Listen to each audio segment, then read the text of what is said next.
Take a deep breath and gently open your eyes.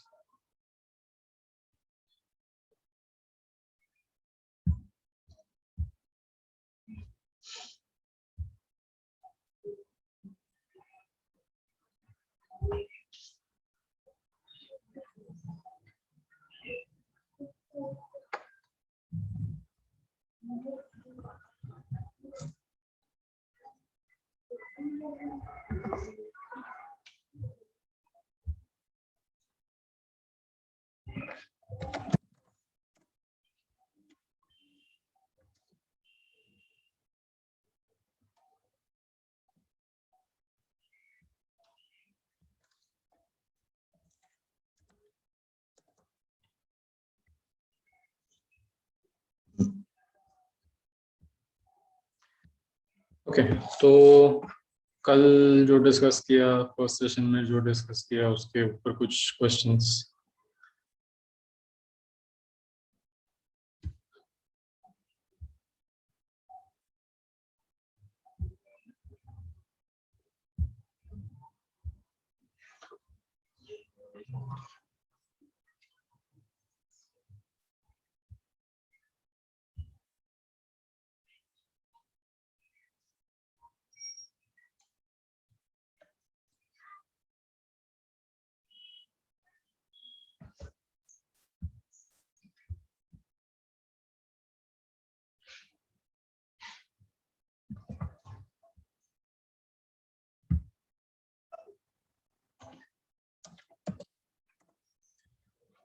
So should we continue?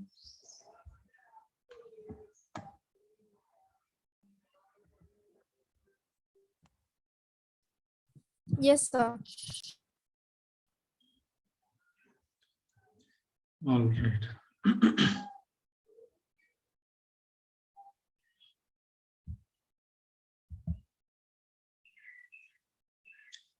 Okay, so we discussed the problems, or not the problems, we discussed the symptoms of the problems कि हम लोगों को ये सब दिख रहा है, इसका मतलब कुछ तो गड़बड़ है.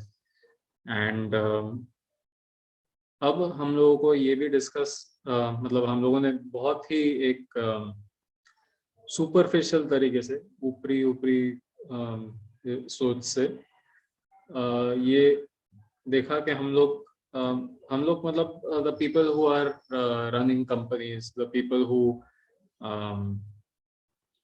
We as society think of as successful, सामाजिक तौर पर हम लोग जिनको सक्सेसफुल मानते हैं, उन लोगों की क्या राय है 21st सेंचुरी में, क्या लोगों को पता रहना चाहिए, क्या लोगों ने सीखना चाहिए. तो इसमें ये सारी बातें सामने आई है. Life long learning, critical thinking and problem solving, creativity and innovation, communication and collaboration. अगर हम लोग ये प्रॉब्लम्स को ये 21st सेंचुरी स्किल्स के साथ में कोरिलेट करने की कोशिश करें, तो आप थोड़ा इमेजिन कीजिए कि अगर अडेप्टेबिलिटी और क्यूरियोसिटी अगर किसी में है, तो will it be very easy for that person to be dissatisfied or depressed?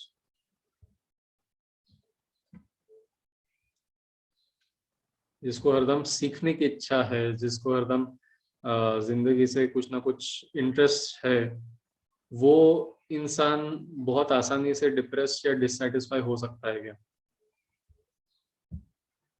नहीं.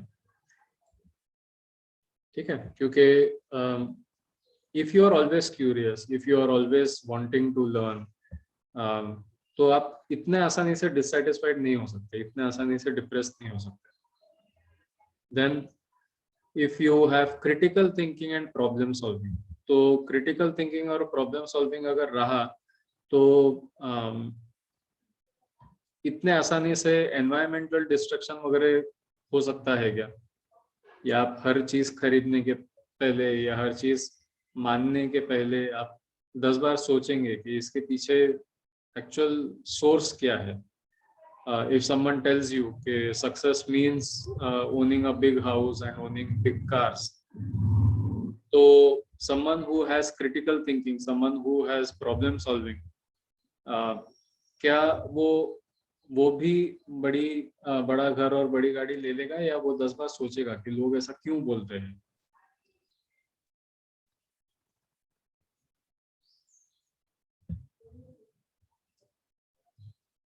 सोचेगा कि नहीं सोचेगा?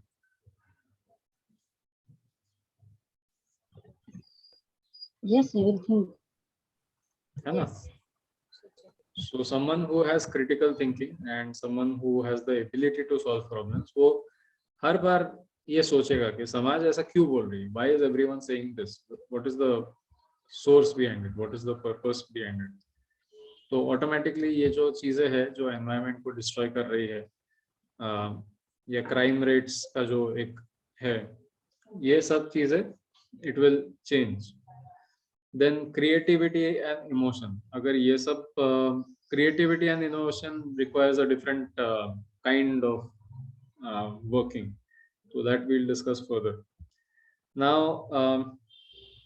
कम्युनिकेशन और कोलैबोरेशन रहा, तो हम लोग जिस तरह का लाइक डिजिटल एडिक्शन देखते हैं, ड्रॉप आउट्स और सुसाइड रेट्स देखते हैं, क्या हम लोगों को ये देखने मिलेंगे अगर कम्युनिकेशन और कोलैबोरेशन जागरूक रहा तो?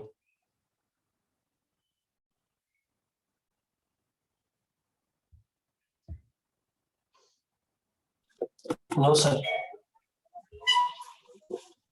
ठीक है, बिकॉज अभी हम लोगों का एजुकेशन जो है, उन्होंने उसकी वजह से लोगों में दूरी इतनी आ गई है कि हम लोग किसी से कम्युनिकेट कर ही नहीं पाते. And collaboration goes out of the window, क्योंकि पूरा सिस्टम ही, पूरा एजुकेशन सिस्टम ही कंपटीशन के इस पे है. This brings us to a very critical topic. हम लोग हर बार ये सुनते हैं, and it's one of my favourite topic because इसके ऊपर बहुत बहुत ज्यादा चर्चा हो सकती है. जो शब्द बेस्ट है, you know, best school, best teacher, best student, whatever, जो भी बेस्ट है, do you think that is productive to the society or destructive to the society, and why? इसके ऊपर हम लोग 1 मिनट मेडिटेट करेंगे. मेडिटेट मतलब हम लोगों ने जो इसके पहले डिस्कस किया था कि लूजली सोचना है, आपका ईगो उसमें कहीं नहीं आना चाहिए. बहुत प्योरली और अनबायस्ड तरीके से इसके ऊपर सोचना है. जो ये शब्द है बेस्ट, सबसे अच्छा, सर्वश्रेष्ठ वगैरह जो हम लोग बोलते हैं, तो उसका बेस्ट का डायरेक्ट ट्रांसलेशन तो हिंदी में नहीं है, but you get the understanding, you get the sense. तो ये शब्द सोसाइटी में प्रोडक्टिव है या डिस्ट्रक्टिव है. Now I am talking about overall, I am not talking about कुछ मायने में, कुछ एरियाज में. ओवरऑल लॉन्ग टर्म अगर हम लोग सोचे तो ये शब्द बेस्ट डिस्ट्रक्टिव है या प्रोडक्टिव है सोसाइटी के लिए. We'll take 1 minute on this and then we'll discuss.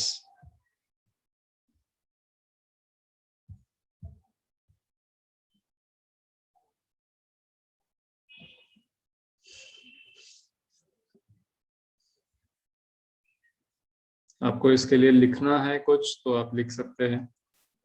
For all the sessions नोटपैड्स अगर आपके पास में रहे तो ज्यादा अच्छा. या so I'll just repeat it for the people who want to check it out again. So my question was, the word best, is it productive or destructive to the society over the long run?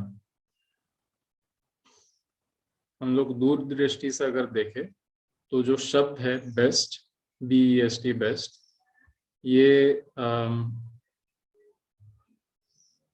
सामाजिक तौर पर या हम लोग if we take the world into consideration, ये productive है या destructive है.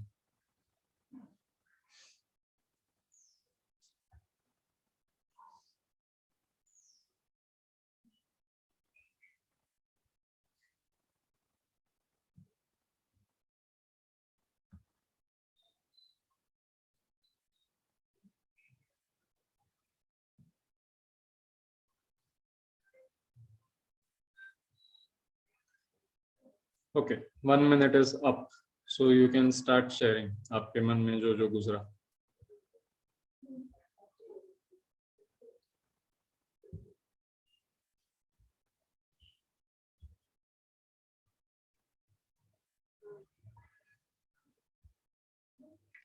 I think it's disruptive because whenever we consider something best, there is always we are encouraging competition. So someone else will try to.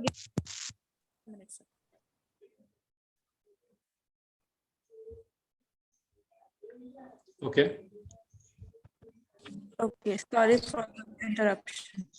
So whenever something is considered as best, suppose best school or the best organization, so there we are encouraging competition, and someone else will always try to be the best to reach there, to मतलब उसको first position से हटाने की कोशिश करेगा. वो खुद मतलब उसका नुकसान हो जाए तो भी चलेगा, वो उसको. It happens between students also. ARI1, ARI2, ARI3. AIR. तो ऐसे होता है. And also best AIR. Then also ऐसा भी होता है कि वो बेस्ट किसी के नजरों में वो बेस्ट हो सकता है, बट अगर किसी का दूसरे का पॉइंट ऑफ व्यू हो, पर्सपेक्टिव हो, so maybe that is not the best thing. हम एक ग्रुप ऑफ पीपल को कंसिडर करते हैं, उनसे सर्वे लेते हैं, ओपिनियन लेते हैं, और फिर हम बोल देते हैं ये बेस्ट है, but may be that is not the best. Someone else is greater than it. Okay, so you can take the next name.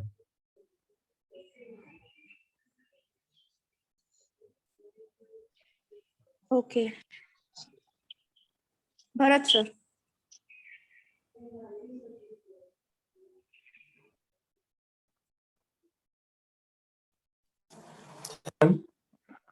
Sir, I think these are best is both productive and destructive.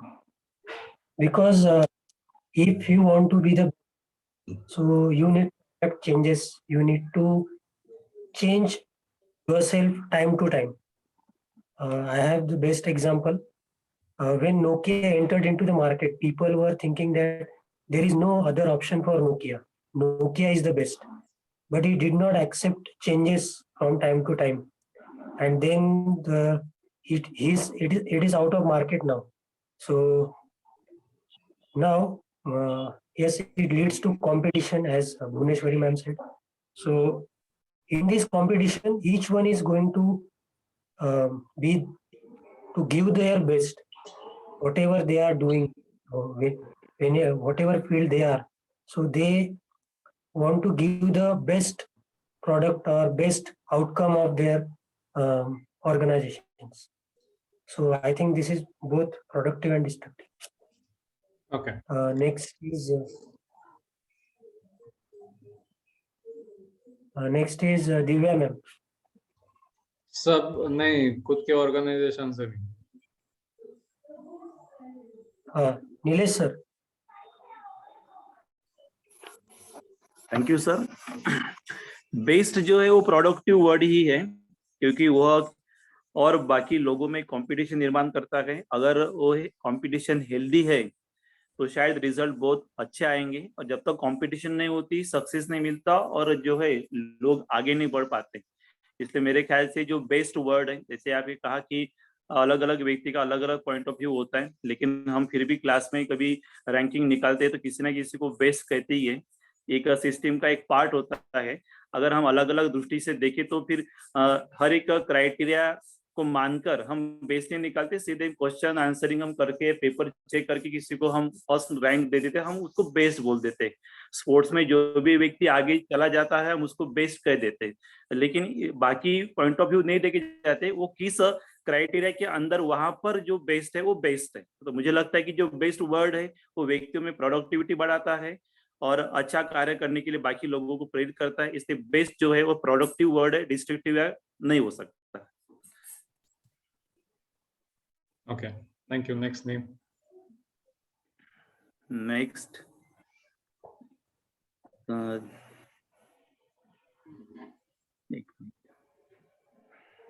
Deepali madam.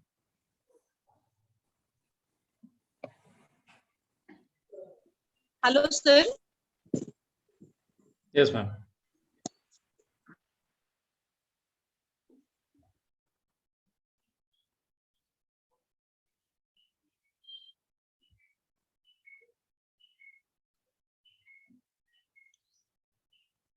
Deepali ma'am, you're on mute.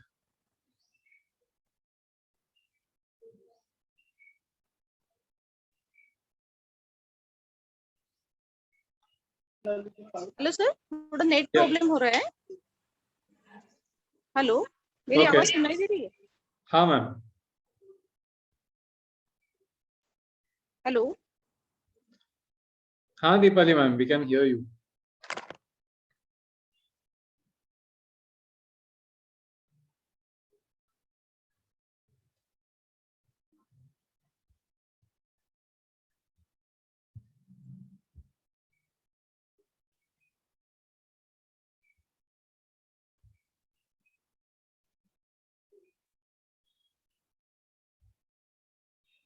Okay. Deepali ma'am, if you can hear me, it's fine if you type the answer also in the chat box.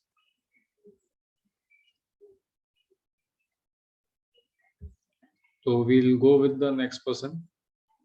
Whoever would like to share.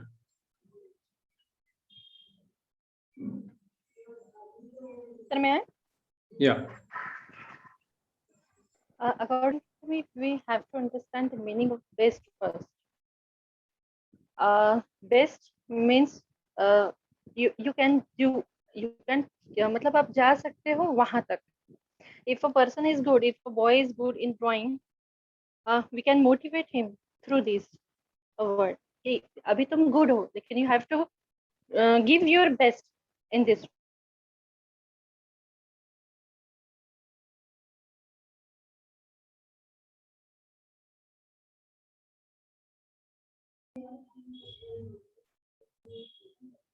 Okay.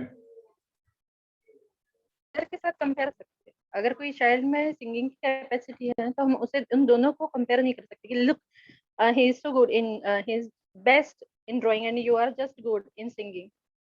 तो हम उसे compare नहीं कर सकते. तो I would like to go with Nilesh sir कि best यहाँ जो वर्ड है वो प्रोडक्टिव हो सकता है.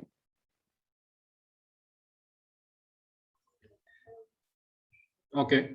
We'll do one more and then we'll continue.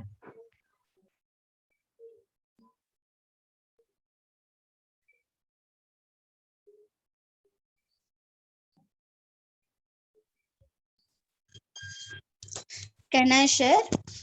Yeah, sure. Yeah, so for me, best means both. Sometimes it's destructive and sometimes it's constructive.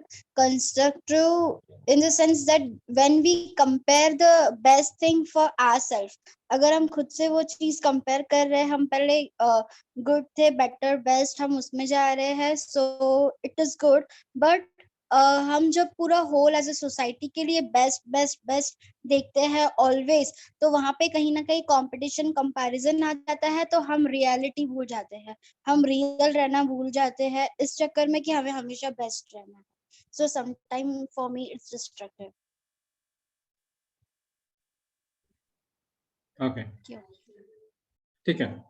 तो the reason why I brought this up is because and the reason why I was stressing on the point long term कि you know एकदम दूर की हम लोग सोचे तो तब क्या होगा, is because the word best what it does is first of all it streamlines people's vision. मतलब वो हर किसी को सोचने पे मजबूर कर देता है कि यही एक सोचने का तरीका है और बाकी सब गलत. जैसे फॉर एग्जांपल अगर आप बेस्ट स्कूल का एग्जाम ले लेते एग्जांपल ले लेते हैं, तो बेस्ट स्कूल अगर है तो आपका क्राइटेरिया क्या है? Are you talking about infrastructure, are you talking about student performance, are you talking about facilities, are you talking about faculties, मतलब फैकल्टी मतलब टीचर्स, क्या what is your criteria for best? Because ये guarantee है कि ये सारा जो है there is a balance between this. अगर इंफ्रास्ट्रक्चर अगर आपका बेस्ट है तो अगेन इंफ्रास्ट्रक्चर बेस्ट किस हिसाब से है? Is it best because it is most environment friendly? Is it best because it is most expensive? Is it best because it is the most colourful? Then after that again अगर student performance अगर देखा जाए तो best in terms of student performance कैसे? Is it because all of your children are sports persons? Is it because all of your children get very high marks? Yes, Dipali ma'am. So some people think that if the building is better, colorful, and all the environment is good, then they thought that the school environment is best. Now I'll tell you something Actually, that very. is not right. Thank you. I'll tell you something very interesting. ये आपने जो बोला ना, which people usually use to market their school, that itself is controversial. क्योंकि आपका अगर सबसे colorful building है, तो the environment can't be good. दोनों भी तरीके से, visual तरीके से भी and like nature वाला environment भी, दोनों भी. Because human beings they grow with stimulus. Okay, हम लोग का जो ब्रेन जो डेवलप होता है वो स्टिम्युलस से डेवलप होता है. And one very important faculty that human beings have and which we have had since the period of evolution, जिसके वजह से हम लोग का सर्वाइवल रहा है एंड जिसके वजह से हम लोग का एवोल्यूशन आगे बढ़ते रहा है, that is about the skill to observe, notice and recognize subtleties. Subtleties मतलब SUBTL वाला जो subtle है वो subtleties, जो बहुत हल्की चीजें होती है, बहुत छोटी चीजें होती है जिसे हम लोग आसानी से छू नहीं सकते, आसानी से रिकॉग्नाइज नहीं कर सकते. जैसे अगर आप जहाँ पे बैठे हैं, अगर आपका अगर फैन ऑन नहीं है मगर फिर भी अगर आपको अपने स्किन पे हवा महसूस हो रही है, that is a subtle sensation. अगर आपके सामने 12 वाइट के शेड्स रखे और आपको बराबर 12 के 12 अलग सेपरेटली रिकॉग्नाइज करते आए, तो then your eyes are have a subtle, मतलब have the capacity to observe subtleties. अगर आप जहाँ भी बैठे हैं, आपको अगर आपके आजू बाजू के करीबन 1 किलोमीटर के रेडियस की सारी आवाजें रिकॉग्नाइज करते आ रही है कि ये बिल्डिंग की आवाज है, ये यहाँ पर कोई कीड़ा है उसकी आवाज है, वहां पर किसी बर्ड की आवाज है, एक गाड़ी यहाँ से वहां जा रही है, and on paper you can even draw the map के this is how and this is where things are around me just by the sound. That is subtleties. Over color and over sound and over smell and हर जगह पे senses जब overload होते हैं तो ये subtleties गायब हो जाती है. And this is one of the main reasons why people get depressed. गाने इतने लाउड रहते हैं, इलेक्ट्रॉनिक रहते हैं, सब जगह पे इतना ज्यादा कलर होता है, मोबाइल भी वही ज्यादा अट्रैक्टिव होता है जो ज्यादा कलरफुल है, मतलब स्क्रीन जिसकी ज्यादा वाइब्रेंट है, ज्यादा कलरफुल है. एवरीथिंग अराउंड अस, जैसा आपने बोला स्कूल की बिल्डिंग भी कलरफुल रहनी चाहिए, तो ये सारी चीजें सटलिटीज किल करती है. You lose the sense to perceive the minute things. जो छोटी छोटी चीजें होती है ना, वो आप ऑब्जर्व नहीं कर सकते. एंड छोटी चीजें अगर आप ऑब्जर्व नहीं कर सकते तो जो दिन के जो रेगुलर प्लेजर्स है हर चीज में, अगर आप खाना पका रहे हैं तो विद एवरी स्टेप जो स्मेल में चेंज आता है वो हो गया. अगर आप सिर्फ घर से बाहर भी चलते हैं तो पैर का जो वेट है, आपके फुट के ऊपर जो पैर का बॉडी का वेट है, उसके वजह से आपको क्या सेंसेशंस महसूस हो रहे हैं. हर कदम जो आपका घास के ऊपर पड़ता है तो वो घास का sensation. How many blades of grass can you feel under your foot. अपने टोस के बीच में जो गैप्स है उसमें से जो घास निकलते हैं वो कैन यू सेंस दैट. तो ये सारे जो सेंसेशंस है, ये अगर हम लोग लूज आउट कर देते हैं बिकॉज ऑफ ओवर स्टिम्युलस, तो then you get all this depression and suicide rates and all that, because your regular life becomes dull. So सामाजिक तौर पर over colour is always dangerous. Now environment के लिए भी ये जो ओवर ब्राइट कलर्स होते हैं ना, we use something called hyper pigments for them. Hyper pigments मतलब उसे कलर को कलर कॉन्ट्रास्ट दे के उसको इतना एक स्ट्रॉन्ग पिगमेंट बनाते हैं ताकि it looks attractive. The blackest of blacks, the whitest of whites, the reddest of reds, ये सारे all these are hyper pigmentations. And when these are applied to buildings, ये जो पूरा प्रोसेस है that is very destructive environmentally.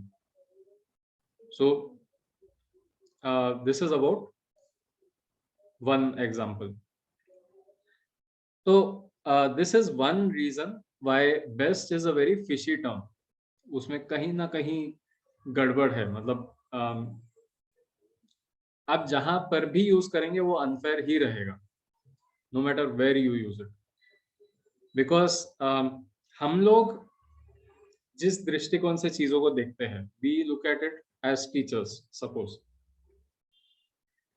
we may not be able to look at it as parents. We may not be able to look at it as a criminal. We may not be able to look at it as a politician. हम लोग शायद इस तरह से नहीं देख पाएंगे जैसा एक साइंटिस्ट देख पाता है, जैसा एक बिजनेस पर्सन देख पाता है. सो हर किसी का दृष्टिकोण अलग होता है. जो बेरोजगार है वो कैसे सोचता है, right? So no matter where you use the word, it is always going to be unfair. Now, जो सीधे से सीधे तरीके हैं, if you talk about the best runner, तो अगर आप ये डिसाइड करते हैं कि बेस्ट रनर मतलब जिसका टाइम सबसे शॉर्टेस्ट है, दुनिया में जितने भी रनर्स है 100 मीटर जिसने ये टाइम के अंदर किया वो बेस्ट रनर है, बिकॉज ये पिछला रिकॉर्ड है. अगर हम लोग ये सोचते हैं, एंड रेस के समय हम लोग को कुछ ऐसे दिखता है कि देयर इज वन रनर, शुरुआत में ही उसने पहले 2 कदम लिए, he has fallen down, sprained his ankle, and एक रनर रुक जाता है, उसके लिए पीछे जाता है, उसको कंधे पे लेके फिनिशिंग लाइन तक के लेके जाता है. Now tell me which is the best runner, who is the best runner? The person who has the shortest time या the person who stopped to help the other person? जो उसे कंधे पर उठाकर लेके गया, है ना? तो this is the problem with best, क्योंकि हम लोग कैसे डिफाइन करेंगे बेस्ट क्या है? एंड अगर हम लोग उसे डिफाइन कर देते हैं तो उसका प्रभाव आप ये सोचिए कि समाज पे कैसा पड़ेगा. कि अगर मैंने ये घोषित कर दिया कि कम समय वाला जो रनर है वो ही बेस्ट है, तो then that means the rest of the society shouldn't worry about helping anybody else. They should only care about finishing things in time. अब उसका उल्टा सोचते हैं. If I tell the society कि नहीं, जो रुका था उसको हेल्प करने के लिए वो बेस्ट रनर है क्योंकि उसमें क्वालिटी थी, इंसानियत थी, तो then I am telling the society कि टारगेट्स जाने दो, forget about all your aims, goals, targets, बस दूसरों की मदद ही करते रहो, दूसरा कुछ करो ही मत जिंदगी में. That is also wrong. Correct? yes. Yes, sir. So this is the problem with the word best, कि हम लोग उसको डिफाइन कैसे करें. एंड ठीक है, अगर उसका साफ डेफिनेशन भी है, जस्ट बाय चांस हम लोगों ने अगर मान लिया कि है उसका साफ डेफिनेशन एंड हम लोगों ने डिसाइड कर दिया कि this XYZ quality is the best and हर किसी को यही करना चाहिए, तो कोई वो बेस्ट के आगे जाएगा क्या? या everybody will aim for that quality?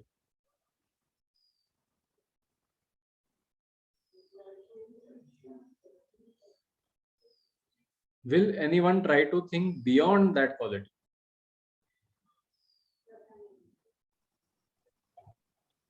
No. है ना? उसके लिए वो फुल स्टॉप हो गया, ये मेरा टारगेट है, मैं ये अचीव करूंगा, फिर I am the best. And वो डिप्लेस करने वाला काम हो गया. मतलब अगर मुझे वो पद पर जाना है तो मुझे किसी को गिरा के ही जाना पड़ेगा, बिकॉज वो ऑलरेडी किसी की पद है. It is already somebody's position जो मैं डिस्प्लेस करके जिसको मैं डिस्प्लेस करके वहां पहुंच रहा हूं. Yes, but if I think about the future, तो then I am aiming at something that is way beyond all this. And beyond मतलब बेहतर नहीं, बियॉन्ड मतलब आगे. तो then if I am aiming at something else, तो automatically competition तो खत्म हो गई ना, कंपैरिजन तो खत्म हो गया.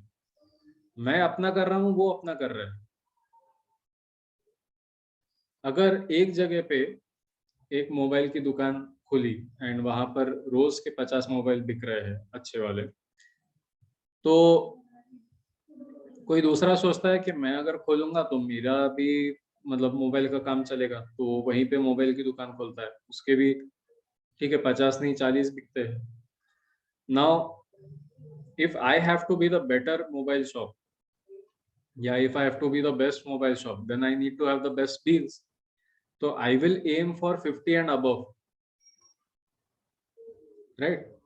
So ये कंपटीशन में मैं बेच तो मोबाइल ही रहा हूं ना। But now imagine a city जहां पर इसने देखा कि मोबाइल की दुकान है, मोबाइल बिक रहे हैं, तो लेट्स ओपन सर्विस प्रोवाइडर का फ्रेंचाइजी। तो बाजू में एयरटेल की दुकान चालू कर दी, उसके बाजू में किसी ने एक्सेसरीज की दुकान चालू कर दी, उसके बाजू में किसी ने खिलौने की दुकान चालू कर दी, उसके बाजू में किसी ने देखा कि यहाँ पर इतनी सारी दुकानें हैं, लोग शॉपिंग कर करके थक जाते होंगे, तो एक छोटा सा एक कैफेटेरिया टाइप का खोल देते हैं कि आके कोई कुछ खा के जा सके। तो ये इतनी वैरायटी अगर रही तो automatically the city will have so many different successes, हर दिशा में सक्सेस मिलेगा उन्हें। बट अगर हम लोग एक ही ट्रैक पर दौड़ते रहे और हरदम एक दूसरे का ही रिकॉर्ड तोड़ने की कोशिश करें, तो हम लोग को ये पता ही नहीं चलेगा कि 100 मीटर सबसे तेज कैसे भागा जाता है। There is no learning from it, there is no development from it.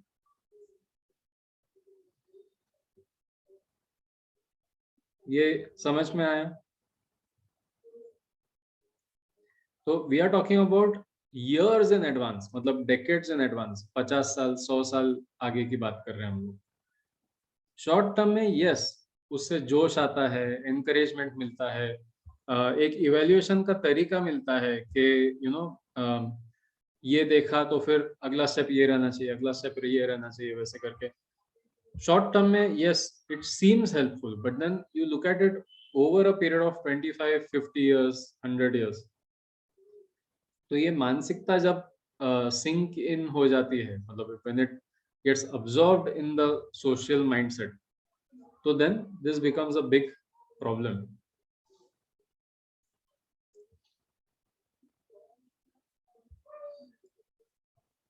This is also the reason why we have so many doctors, so many engineers, but such less success in either field.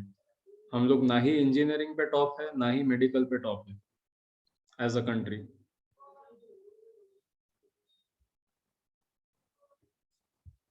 So this is again an example of the employment and employability. तो ये जो figures है, these are the figures of the number of unemployed people with a period of time. अब ये हम लोगों को देखने में आसान दिखता है कि हाँ, अगर ग्राफ बढ़ रहा है आगे तो अनएम्प्लॉयमेंट बढ़ रहा है, बट हम लोग one major factor that we are not calculating here is population. Population इससे कहीं ज्यादा मल्टीप्लिकेशन से बढ़ता है, कहीं ज्यादा गुना बढ़ता है। So this rise in unemployment is nothing compared to the population. अब हम लोग क्राइटेरिया देख लेते हैं कि कौन, who are the unemployed people. तो most of the people who are not literate, उसमें अनएम्प्लॉयमेंट सबसे कम है।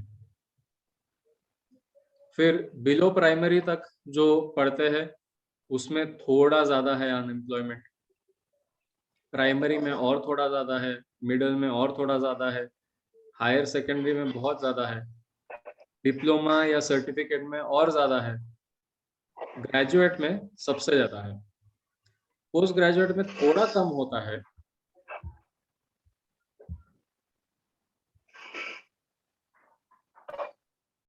या पोस्ट ग्रेजुएट में थोड़ा कम होता है, एंड या ओवरऑल इज द एवरेज। ठीक है, देन इसमें से नॉट इन लेबर फोर्स, तो इफ यू सी तो हायर सेकेंडरी में highest not in labour force रहते हैं, and in diploma and certificate में सेकेंड हाईएस्ट रहते हैं आफ्टर सेकेंडरी। तो can you see the trend?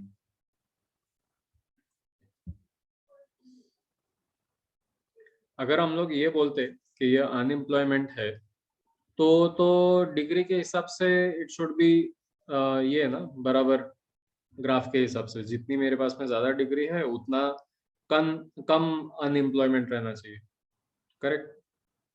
But if you see these figures, इसका एजुकेशन से या जिसको हम लोग एजुकेशन बोलते हैं उससे कुछ रिलेशन ही नहीं है।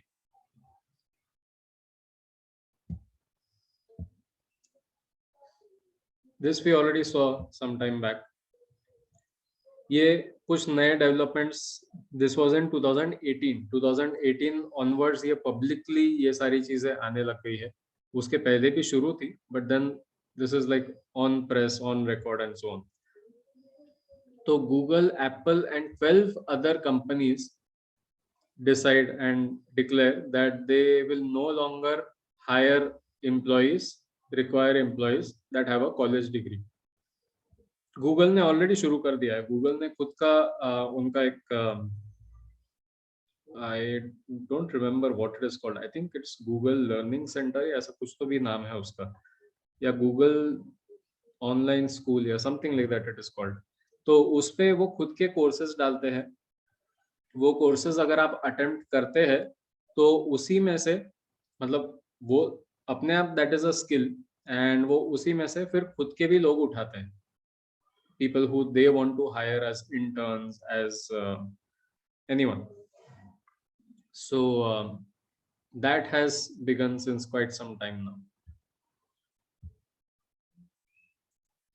Now this is from Rituparna Chakraborty, who is the co-founder and executive vice president of Team Lease and also president of Indian Staffing Federation. It is a big organization. तो उन्होंने ये बोला है कि India is unable to reap the benefits of its demographic dividend as our higher education system is ineffective and doesn't prepare our student for the real world. हम लोगों का जो population का जो spread है, diversity है, and उसके जो various जिसको हम लोग इडियोसिंक्रेसीज बोलते हैं, स्पेशलिटी बोलते हैं,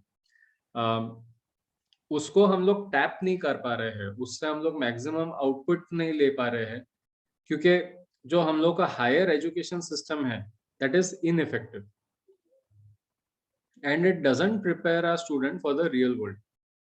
जो असली दुनिया है उसके लिए वो लोग तैयार नहीं होते हैं हायर एजुकेशन के बाद में।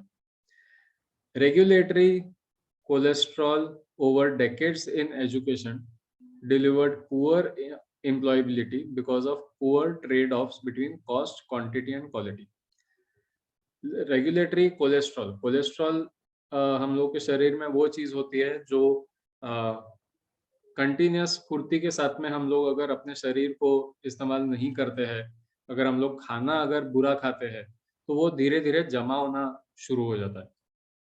तो ये रेगुलेटरी कोलेस्ट्रॉल है। रेगुलेटरी कोलेस्ट्रॉल मतलब जिस तरह के रूल्स, गाइडलाइंस वगैरह आ रहे हैं, आते जा रहे हैं, वो डेकेड्स से जो जमा हो रहे हैं उसके वजह से कहीं ना कहीं इसमें गति धीमी होते जा रही है, and it is resulting on the employability because of poor trade-offs between cost, quantity and quality. जो हम लोग के ये क्राइटेरिया होता है कि आपके स्कूल से इतना पास परसेंटेज होना ही चाहिए, नहीं तो आपका स्कूल या कॉलेज बंद हो जाएगा।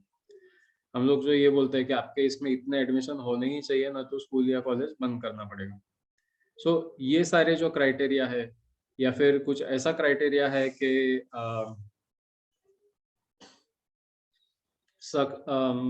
what else can you say which is very evident?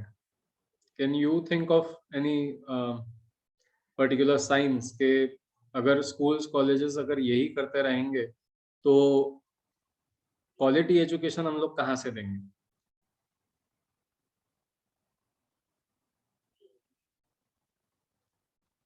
एक दो अगर क्राइटेरिया आपके तरफ से आ जाए।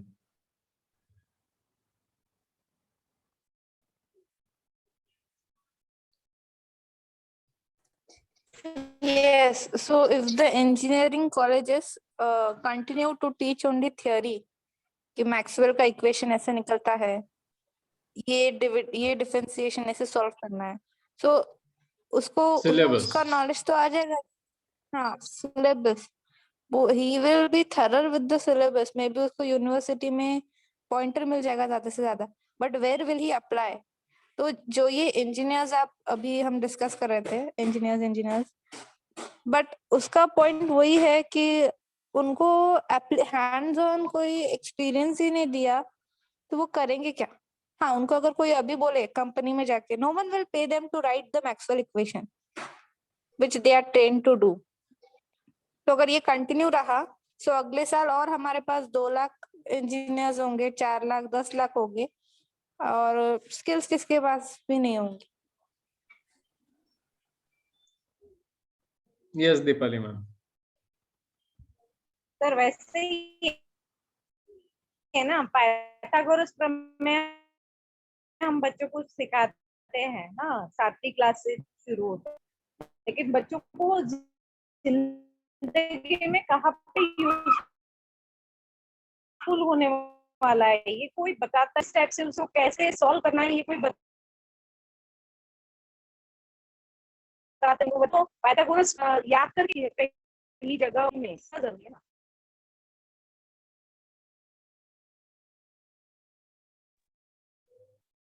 सर मेरी आवाज ठीक से दे रही है? मैं उसको डिकोड कर रहा हूँ थोड़ा थोड़ा, but I get the gist कि जैसे पाइथागोरस अगर हम लोग सीखते हैं मगर वो रियल लाइफ में कहाँ अप्लाई होता है वही अगर नहीं पता है तो सीखने का क्या मतलब।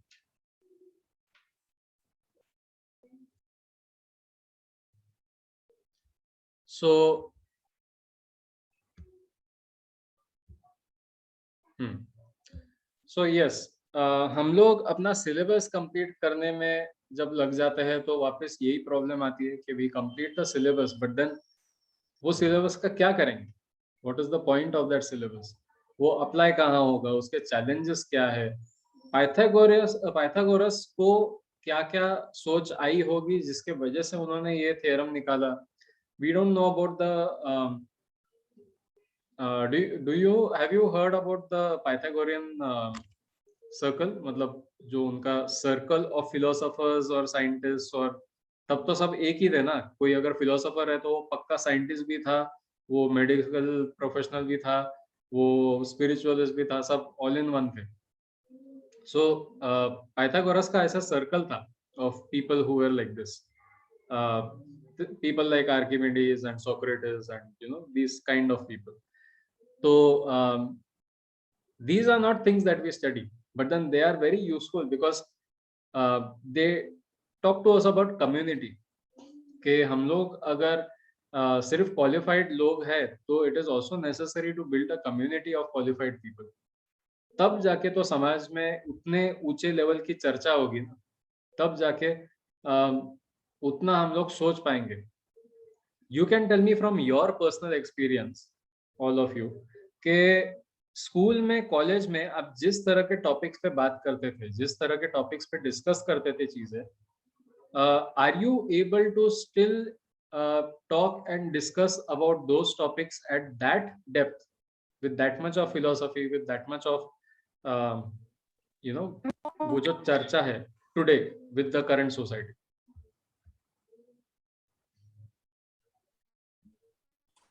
No, that is the interest different.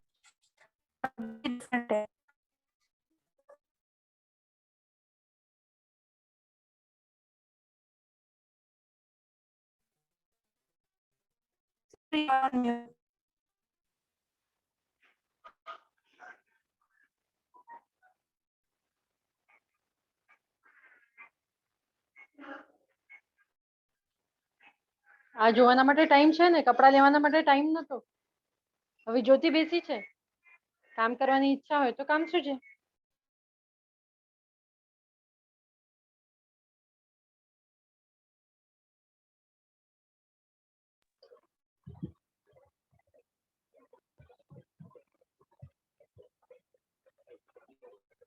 Sir, you are on mute, sir. Sorry, सवाल ये था कि जिस लेवल पर आप स्कूल में, कॉलेज में, अपने स्कूल अपने कॉलेज में आप चर्चा करते थे, यूनिवर्सिटी में, if you gone to any university and not a college, तो वो चर्चा आप आज अपने फ्रेंड सर्कल में कर पाते हैं क्या, उस लेवल की चर्चा?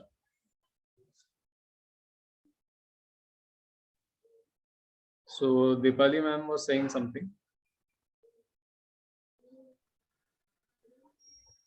Yeah, I shared that no, we don't choose those topics to discuss now. At that time, the interests were different. अगर टॉपिक भी होगा तो now the perspective is different. तो हम उतने डीप में नहीं जाते. Now there are different topics to discuss जिसमें हम डीप जा सकते हैं. खाने में नमक कम है, उसने देखो क्या पहना है.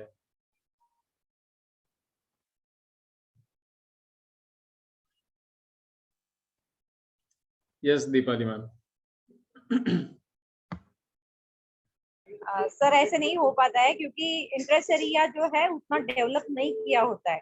जैसे पाइथागोरस की जो बात मैंने छेड़ी, जब मैं पढ़ती थी तो मुझे खुद पाइथागोरस प्रमेय ठीक से समझता नहीं था. लेकिन मैं जब ये बच्चों को समझाने लगी 7th स्टैंडर्ड में, तो बच्चे इस कदर समझ पाए थे कि वो रंगोली से भी पाइथागोरस थ्योरम निकाल के बताते थे. किसी कागज दे दिया उनके हाथ में तो उसमें से भी पाइथागोरस थ्योरम मेरे को समझाते थे. और 7th स्टैंडर्ड के बच्चे इस कदर तैयार हो गए थे कि वो 10th स्टैंडर्ड के बच्चों को समझा पाए. लेकिन ये मैं नहीं कर पाई थी जब मैं पढ़ती थी. तो उसकी वजह से मैं आज अगर कोई मेरे से पाइथागोरस के बारे में बात करे तो मैं ना कर पाऊं. लेकिन इस कदर बच्चों को मैंने तैयार किया कि वो कर पाए आगे उनके जमाने में. So I have a further question to you, Dipali ma'am, on this. कि आपने जब ये किया तो आपको खुशी महसूस हुई?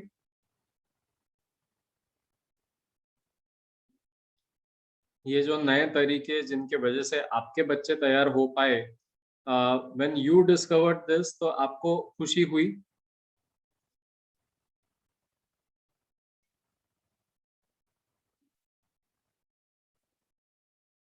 सर सॉरी, मुझे ना ठीक से सुनाई नहीं दे रहा है. वो मुझे खुशी हुई क्या, ऐसे अगर आप पूछते हैं तो yes I am quite happy because जो मैं नहीं कर पाई थी वो अगर मेरे बच्चे कर पा रहे हैं तो बहुत बहुत खुशी हुई. क्योंकि उनकी लाइफ तो सक्सेस होने वाली है अगर वो चीज की वजह से. अगर मैथ्स का और पूरा जो किताब थी वो एक ही इसमें मेरा उलझा हुआ था तो मैं वो आगे नहीं कर पा रही थी. लेकिन मेरे बच्चे ऐसे ना उलझ रहे, इतना काम मैंने किया. बस ये इतनी खुशी थी मुझे मैं समझ नहीं पाई आप ठीक से क्या बोल रहे हो. लेकिन नहीं, मैंने मैं उसको डिकोड किया ही. यस, तो उसी के बारे में बात चल रही थी. So now the thing is के again the next question is कि आपको ये रियलाइजेशन हो गया, आपको उसके बारे में खुशी भी हो रही है. How many people would be ready to listen to you when you try to share this in your friend circle, ये जानते हुए कि मेरे मतलब आपके फ्रेंड सर्कल में भी डेफिनेटली कुछ तो पेरेंट्स ऐसे होंगे ही जिनको अपने बच्चे को ये सारी चीजें समझाने में दिक्कत जा रही है, मगर ये जानते हुए भी वो लोग आपकी बात सुनेंगे नहीं सुनेंगे, या you know like in a social scenario will they have the patience to listen to you when you try to share? Sir, yeah yeah, some of the people can listen properly या फिर समझ लेंगे क्या मैं कर पा रही हूँ.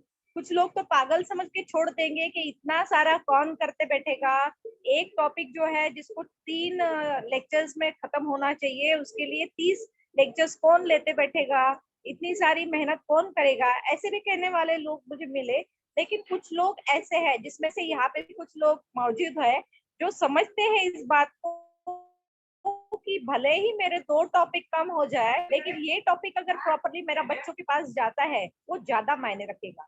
सो some of the people think over it and some of the people मुझे ही ओवरकम करके आगे दिख. Thank you. तो यही this is what I wanted to bring to the front and since आपके साथ में ये स्टोरी आगे बढ़ रही थी तो that is why I was again and again asking you. I am very sure everyone has these experiences. आप में से सबके पास में यही पक्का एक्सपीरियंस है, ये मैं गारंटी कर सकता हूँ. And that is also the reason why we as people need to bring this into reason. अभी जो जिसे लोग पागलपन समझते हैं उसे हम लोगों को बहुत मेहनत, बहुत शांतता से, बहुत पेशेंस के साथ में इंट्रोड्यूस करते रहना है सोसाइटी में, और बहुत स्ट्रेटेजिकली भी, ताकि एक समय ऐसा आए जहां वापस वो पाइथागोरस सर्कल की तरह लोग जब चर्चा करेंगे तो चर्चा भी इंटेलिजेंट हो, इंटेलेक्चुअल हो, ना कि उसने क्या किया, उसने क्या बोला, उसकी क्या कहानी है, उसके घर में ऐसे झगड़े हुए. All this should stop, and once again our conversation should be intellectual, they should be intelligent. तो ये भी हम लोग की ड्यूटी है.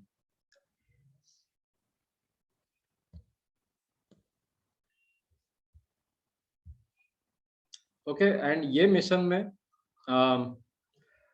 you all can look at each other and you can see that we are not alone. यहीं पर इसी ग्रुप में we have such a huge diversity. हम लोग किस तरह के स्कूल से है, किस एरिया से है, ये तो हम लोगों ने सिर्फ अमरावती का ही एरिया पकड़ा है. इफ यू वाइडन दिस तो यू विल ऑल्सो सी के कहाँ लोग इस तरह से सोचते हैं. So we are not alone in this, हम लोग अकेले नहीं हैं. एक इसके पहले भी जो अटेम्प्ट हुआ था, 13 स्कूल्स जो MIEB Maharashtra international education board वाले निकले थे, जो एक ट्रायल बोर्ड निकला था, एंड वो ट्रायल बोर्ड का सक्सेस जब लोगों को सुनाई पड़ा तो अब वो 13 स्कूल से it has increase to 75 schools. 75 schools Maharashtra में ऐसे हैं जहाँ पर ये करिकुलम अभी फॉलो हो रहा है. तो ये करिकुलम कुछ ऐसा है कि अगर आपको कोई सब्जेक्ट्स वगैरह ऐसे पढ़ने हैं जो थोड़े हायर क्लास के, तो आप हायर क्लास के साथ पढ़ सकते हैं. अगर आपको सब्जेक्ट्स में चॉइस चाहिए कि मुझे ये पढ़ना है, ये नहीं पढ़ना है, तो वो चॉइस भी आपको मिलेगी. तो this is a state board. Okay, Maharashtra international education board is a state board जो सिंगापुर के ऊपर अडेप्टेड है, एंड सिंगापुर बोर्ड से अडेप्टेड है. And this is already going on in 75 schools, more than 75 schools. Government ने जो already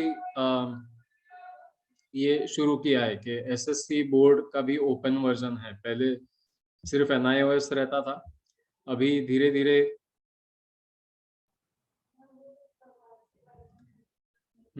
okay.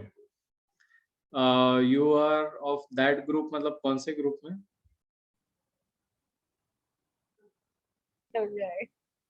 International विचार पे जो स्कूल चल रही है ना सर, अंतरराष्ट्रीय विचार जो शिक्षण विचार है, हाँ, वो ग्रुप पे जो चर्चा करने वाले लोग हैं उनमें से. Okay okay, good, thank you.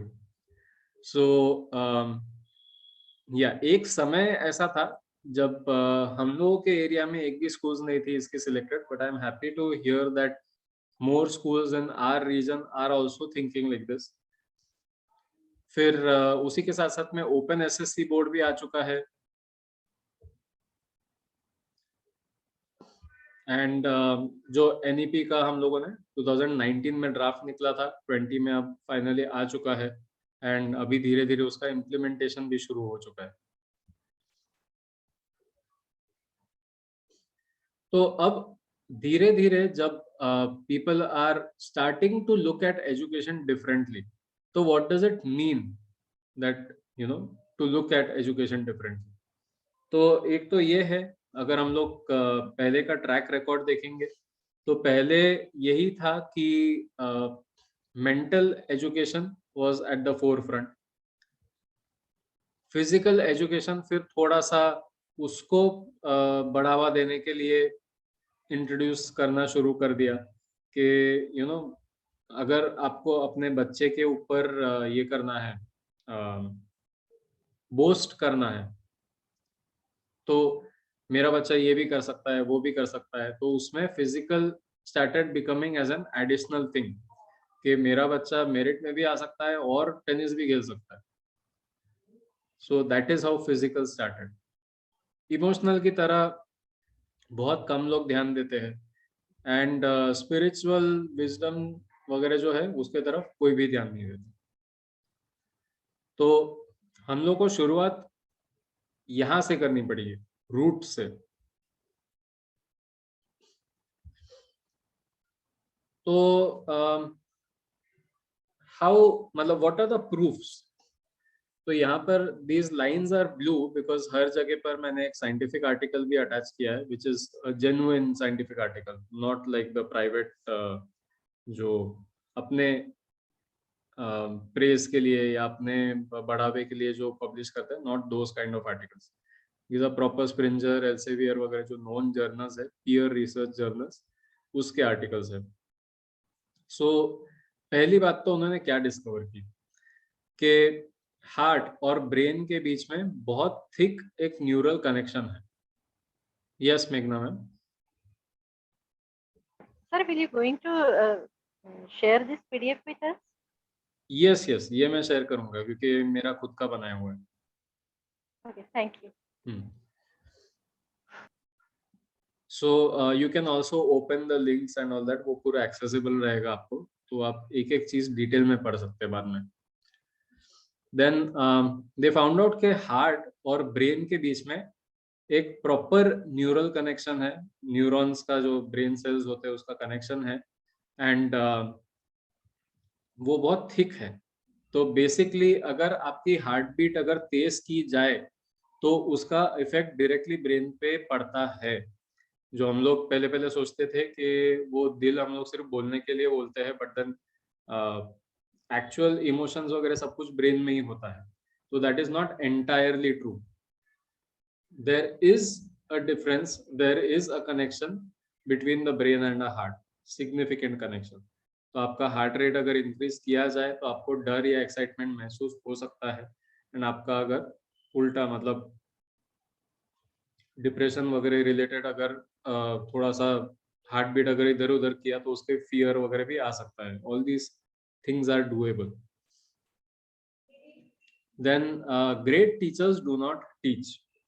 तो ये भी एक स्टैटिस्टिकल सर्वे लिया गया था कि जो बच्चे या स्टूडेंट्स सबसे अच्छे टीचर्स मानते हैं वो टीचर्स होते हैं जो एक्सपीरियंसेस, अनुभव तैयार करते हैं, और जो समाज के जो आगे की नीड्स है, सॉरी रियल वर्ल्ड की जो आगे की नीड्स है, वो नीड्स को एम्यूलेट करते हैं। एम्यूलेट करते हैं मतलब वो सिचुएशन तैयार करता है ताकि वो रियल वर्ल्ड सिनेरियो में या रियल वर्ल्ड सिनेरियो की तरह काम कर सके।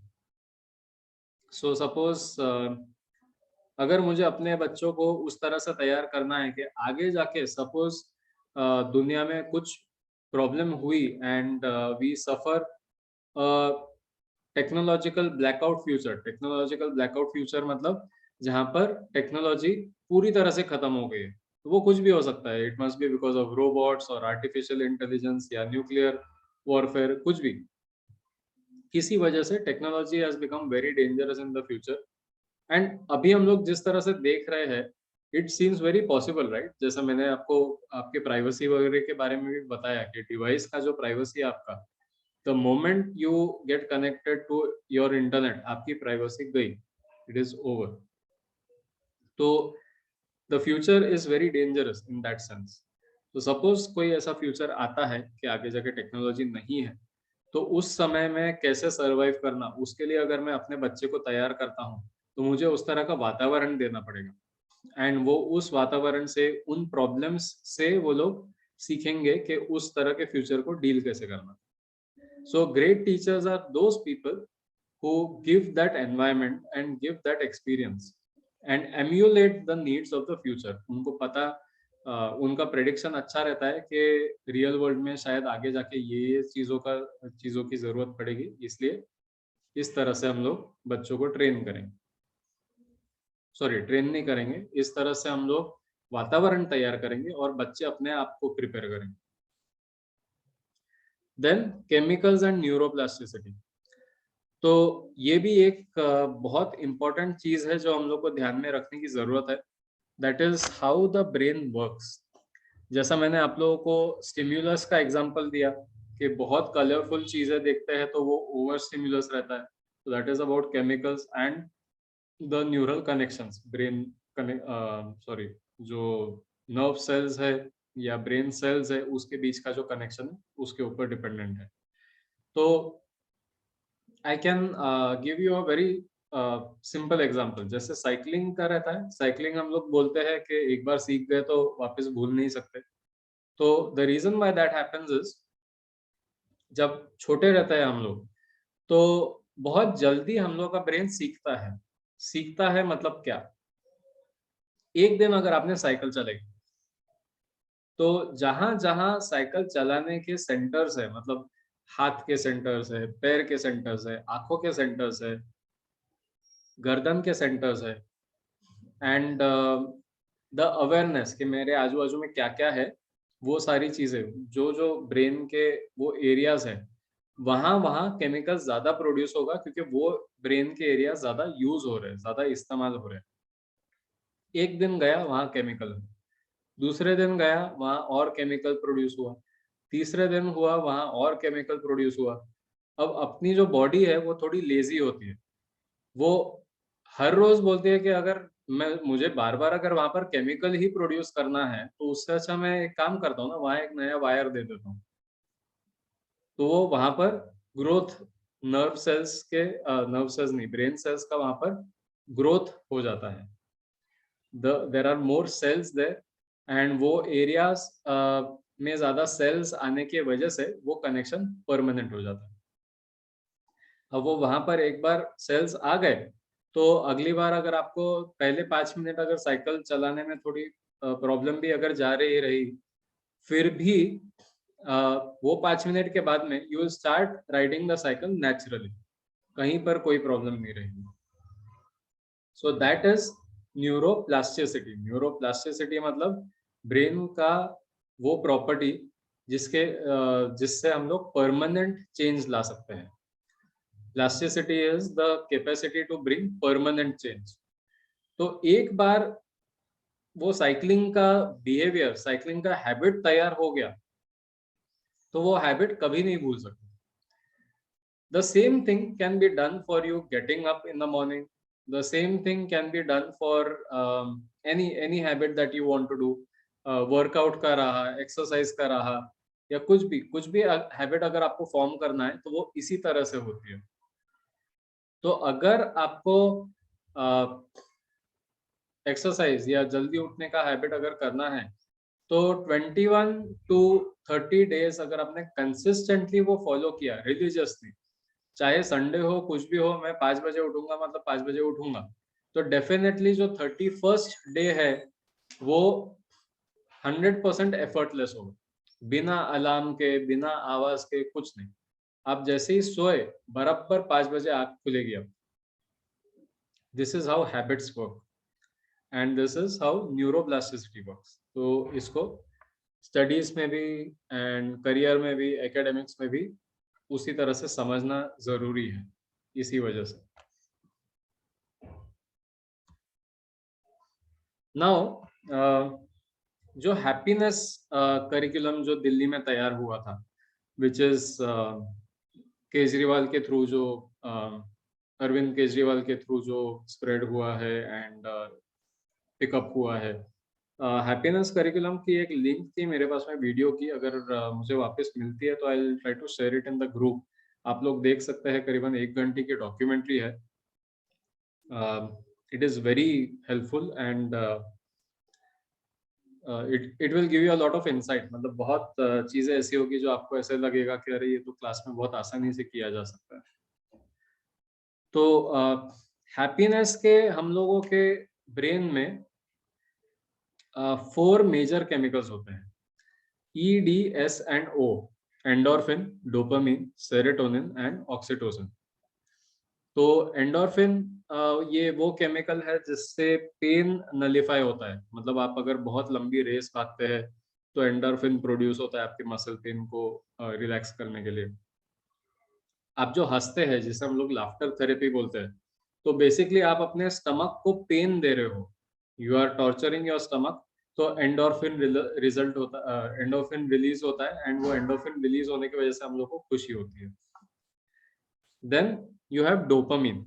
डोपामिन वो केमिकल है जिससे हम लोग को टारगेट और प्रायोरिटीज ये समझ में आती है. तो अगर आप कोई काम की लिस्ट बनाते हैं तो डोपामिन रिलीज होता है. वो काम की लिस्ट अगर पूरी करते हैं तो और डोपामिन रिलीज होता है.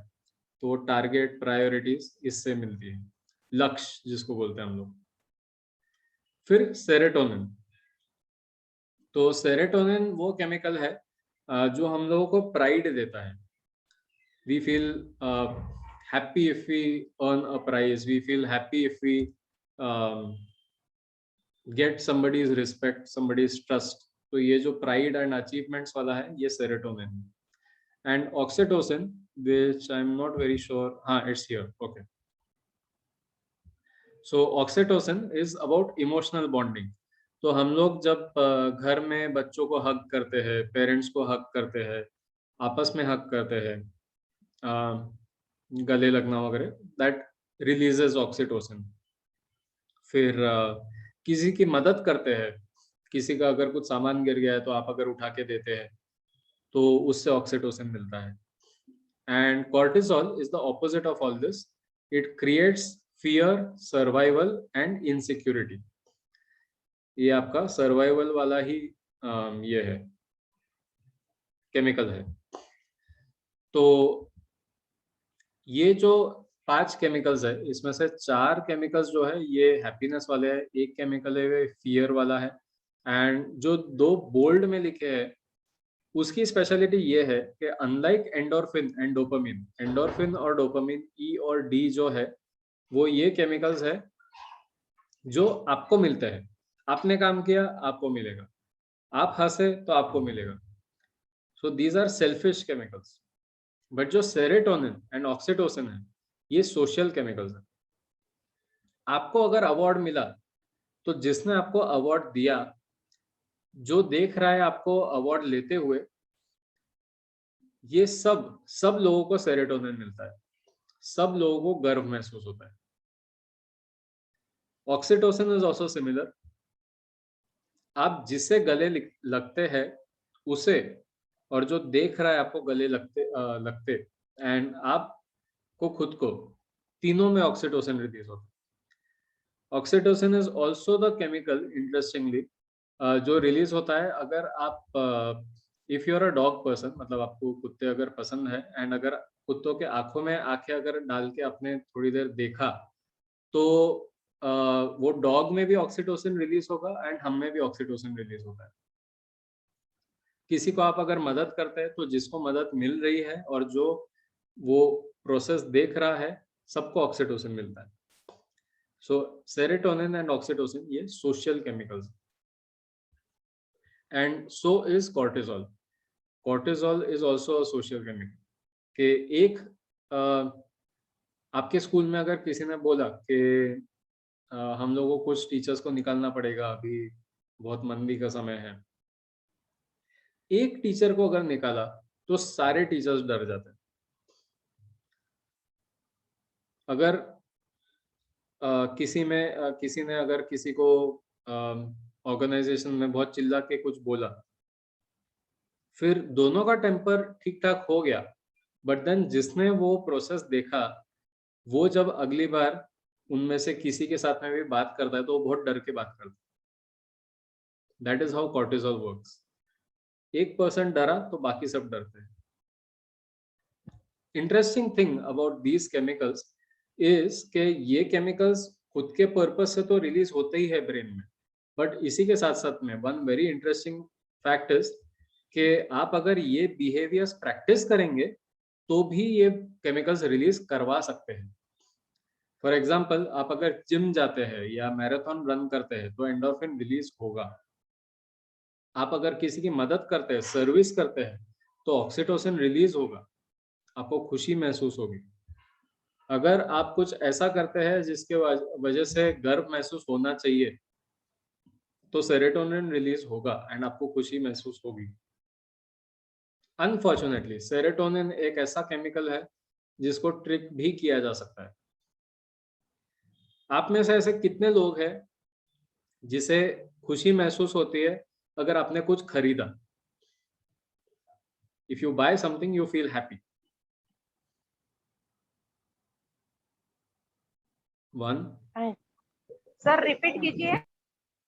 आप में से ऐसे कितने लोग हैं जिसे अगर आपने कुछ खरीदा तो आपको बहुत खुशी मिलती है?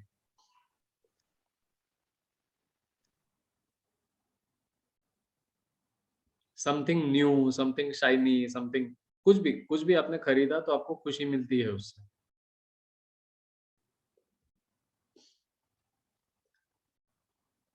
So you can raise your hands. We see 3 hands up.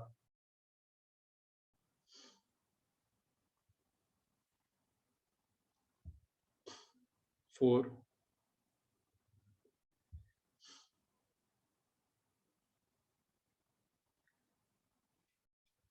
Okay,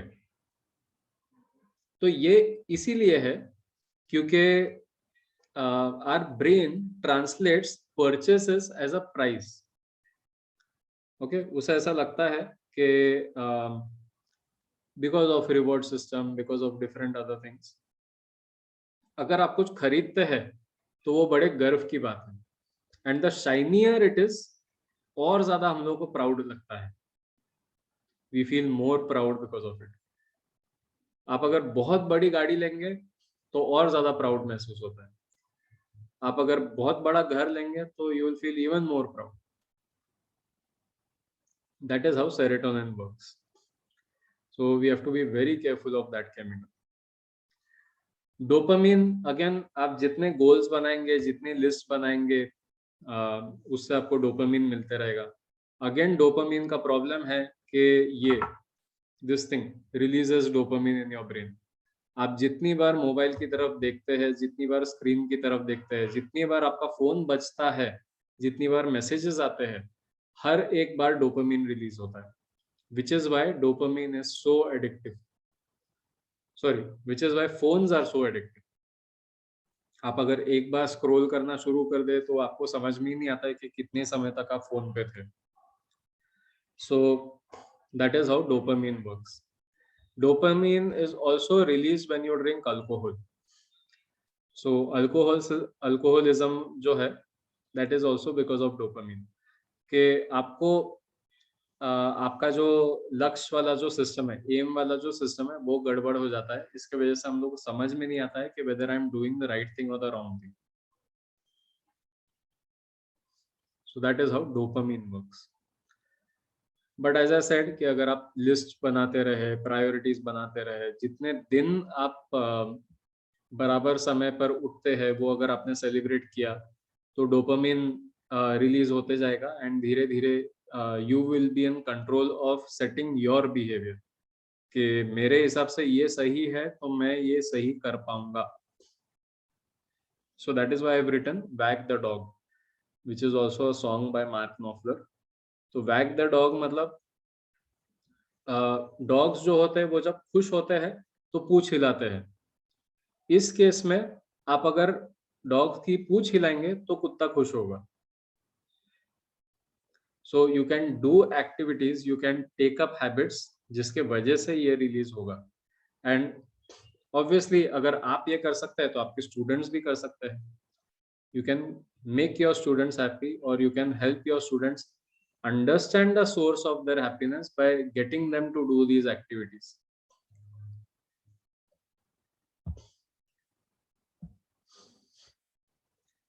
So ऐसी कौन सी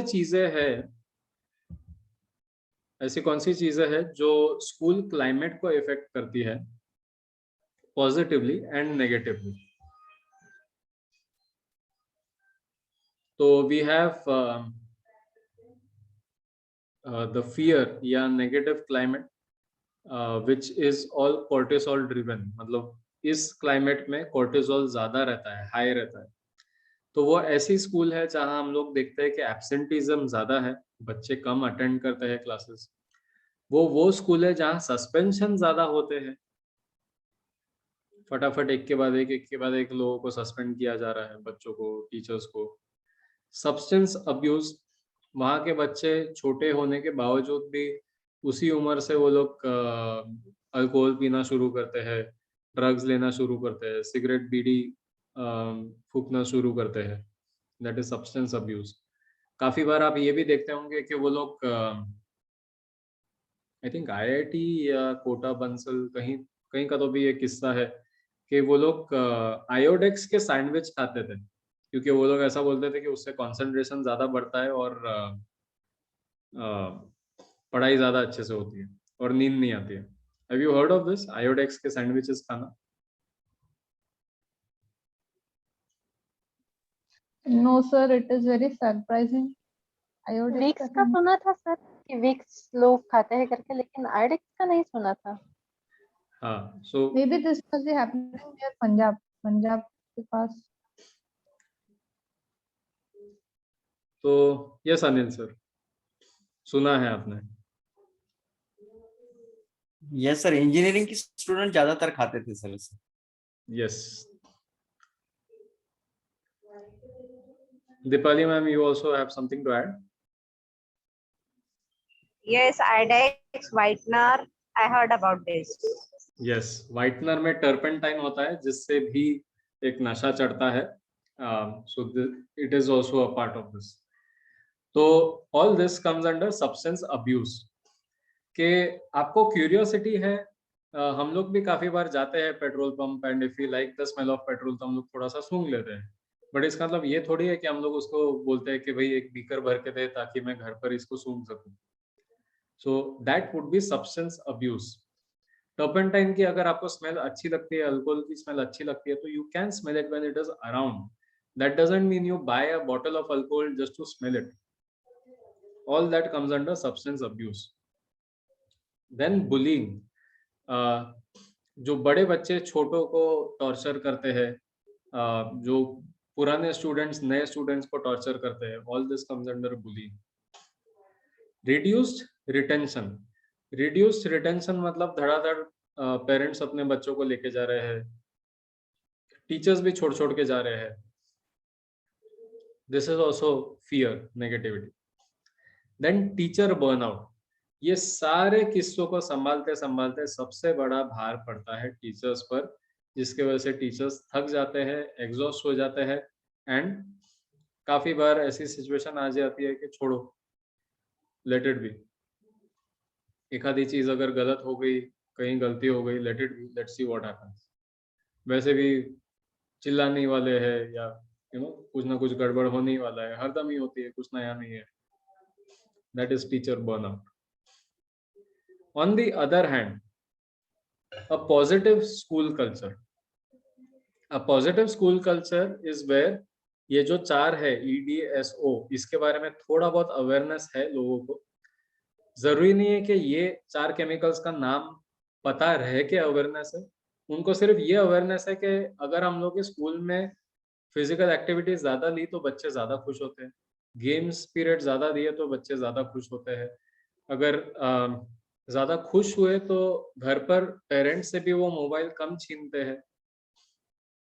ये सारी चीजें उन्हें पता रहती है, क्यों होता है नहीं पता, बट देन पता रहती है। बट हम लोगों ने जो पिछला डिस्कस किया था उसके बेसिस पे hope all of you know now, आपको तो कम से कम पता चलेगा अभी कि अगली बार कुछ आप नोटिस करते हैं तो वो शायद क्यों हो रहा है। सो इस तरह के स्कूल में you have increased learning capability। बच्चे जो हम लोग डिस्कस कर रहे थे कि इंटेलेक्चुअल टॉपिक्स पे जो डिस्कशंस रहते हैं वो स्कूल लेवल पे, कॉलेज लेवल पे यूजुअली ज्यादा रहता है, तो उसी तरह से they will have an endless capacity to learn। कितना भी सीख सकते हैं आप, उनके साथ में इंटेलेक्चुअल कितनी भी बातें कर ले सकते हैं, हाईली मोटिवेटेड रहता है। प्रोजेक्ट अगर दिया तो 10 लोग ये नहीं बोलेंगे अरे क्या दे दिया, होमवर्क दे दिया, क्यों कर रहे हैं हम लोग। There will be high motivation, there will be always curiosity कि अच्छा प्रोजेक्ट दिया है, फाइंड आउट करते क्या करना क्या है हम लोगों को, let's see what to do. That is high motivation. Now this is seen not just in children but also in teachers. Teachers में भी हरदम हर इवेंट को सेलिब्रेट करने की एक चाहत रहेगी, एक दिलचस्पी रहेगी। इंक्रीज इन एकेडमिक अचीवमेंट, तो ये साइड इफेक्ट है। ये सब चीजें अगर हो रही है तो ऑटोमेटिकली मार्क्स तो ज्यादा बढ़ने ही वाले हैं, क्योंकि मार्क्स अगर आप रट के बढ़ा रहे हैं तो वो तो एक डेस्परेट वाली सिचुएशन होगी। मगर अगर आपको सब कुछ पता है, अगर सब कुछ पता है, हर चीज में इंटरेस्ट है, सब कुछ सीख रहे हैं अगर आप, तो देन आपको रटने की जरूरत नहीं है ना, फिर पेपर पे आंसर्स नेचुरली आएंगे। तो एकेडमिक अचीवमेंट्स ऑब्वियसली अपने आप बढ़ेंगे। डिबेट्स में, एलोक्यूशन में, डिस्कशंस में, स्टोरी टेलिंग में, हर जगह ये इसका आपको परिणाम दिखेगा। देन साइकोलॉजिकल वेलबींग, जो हम लोग मेंटल हेल्थ की बात करते हैं, सुइसाइड, डिप्रेशन वगैरह, ये सारी चीजें जो है, तो अपने आप साइकोलॉजिकल वेलबींग भी बढ़ेगा, because people know how to keep themselves happy and they also have the strength to face the challenges when things are unhappy. जब चीजें गलत होती है तब भी हम में उतना साहस, उतनी ताकत रहनी चाहिए ये सब चीजें फेस करने की। सो साइकोलॉजिकल वेलबींग भी ज्यादा रहेगा पॉजिटिव स्कूल क्लाइमेट में। तो इसमें हरदम याद रख सकते हैं हम लोग कि neurons that wire together fire together. अगर चीजें हम लोग एसोसिएट करते हैं, मतलब स्कूल में अगर हरदम कुछ ऐसा है जिसकी वजह से डर फैल रहा है, तो हम लोगों को स्कूल, कंपनी, घर छोड़ के जितने भी बाहर वाली चीजें हैं उससे हरदम नफरत रहेगी। एंड हो सकता है इनसिक्योरिटी घर से भी रहेगी। The only place we will be safe will be with a group of 5 to 6 friends on the road, on the street, जो ना ही घर में है, ना ही ऑफिस में है, ना ही स्कूल में है, बीच में कहीं तो भी। तो ऑटोमेटिकली हम लोग जहाँ पर नेगेटिव स्कूल क्लाइमेट है वहां पर स्कूल से डर रिलेट हो जाता है। स्कूल से डर रिलेटेड है, स्कूल से पढ़ाई रिलेटेड है, तो ऑटोमेटिकली पढ़ाई से भी डर रिलेट हो जाता है। On the other hand school positive है, मैं स्कूल के साथ पॉजिटिव हूँ, स्कूल के साथ पढ़ाई रिलेटेड है, तो ऑटोमेटिकली फॉर मी पढ़ाई becomes positive, studying becomes positive. This is also one reason why academic achievements will increase. ये समझ में है? यही यहाँ कहीं आपको क्वेश्चंस है?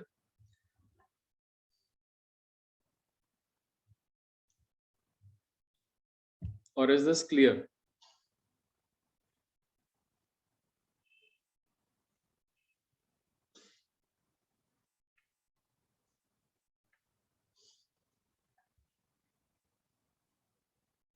I have one thumbs up. Sir, अगर घर का क्लाइमेट पॉजिटिव ना हो और स्कूल पॉजिटिव हो तो ये अचीवमेंट पॉसिबल है? ये अचीवमेंट डेफिनेटली पॉसिबल है, बट देन इसका रिजल्ट ये रहेगा कि the child begins to associate. See, ये इम्बैलेंस की वजह से क्या होगा, I tell you. The house is supposed to be a symbol of stability, ठीक है, कि यहाँ चीजें ठीक ठाक रहती है, वो एक सिंबल होता है बचपन में। बट स्टेबिलिटी अगर नहीं है, मतलब घर का अगर एनवायरनमेंट अच्छा नहीं है, तो the child tries to establish that kind of stability at school, जो मिलती नहीं है। स्कूल में वो स्टेबिलिटी नहीं मिल सकती because of the number of hours, कि हम लोग कुछ ही घंटे वहां पर रहते हैं, एंड बाकी सब चीजें तो घर पर होती है ना, खाना पीना सोना, everything else is at home. तो एट द स्कूल हम लोग को ये महसूस होता है कि जो टेम्पररी चीजें है वो हैप्पी चीज है। If you are happy in school, not happy at home, schools are a part of your day, they are not the long process.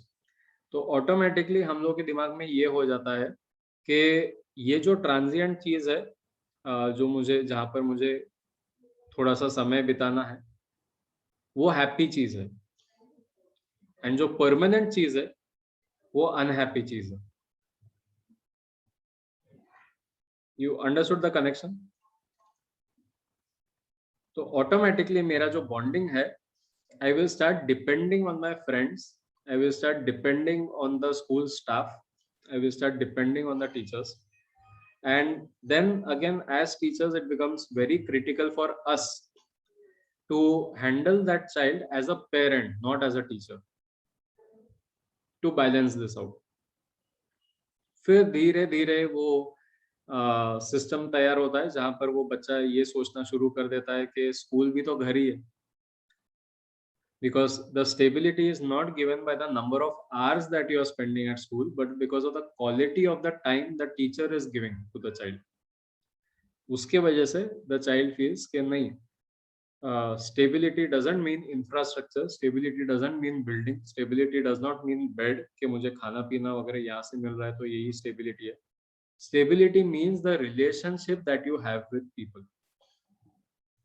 So if you are talking about school as a building, as a premises, तो नहीं, but school in terms of its people, then yes, वो balance out हो जाएगा, and the child most probably will turn out good, positive influence on society.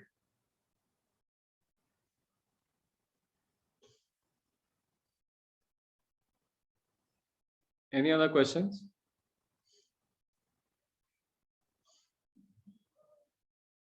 मुझे पता है ये ऐसे ब्रेन केमिस्ट्री का एकदम क्रैश कोर्स हो गया है, सो that is why I am giving a pause, so that ये सारी चीजें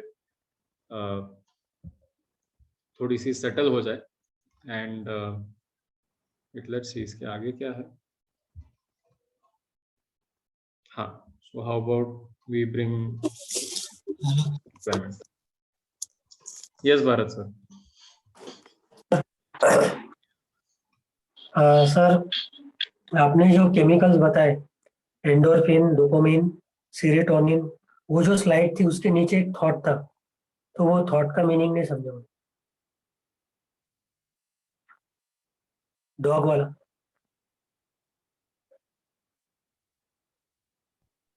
ये एक मार्क नॉफर का गाना है, एंड ये एक मेरा बहुत चाइल्डिश विचार था,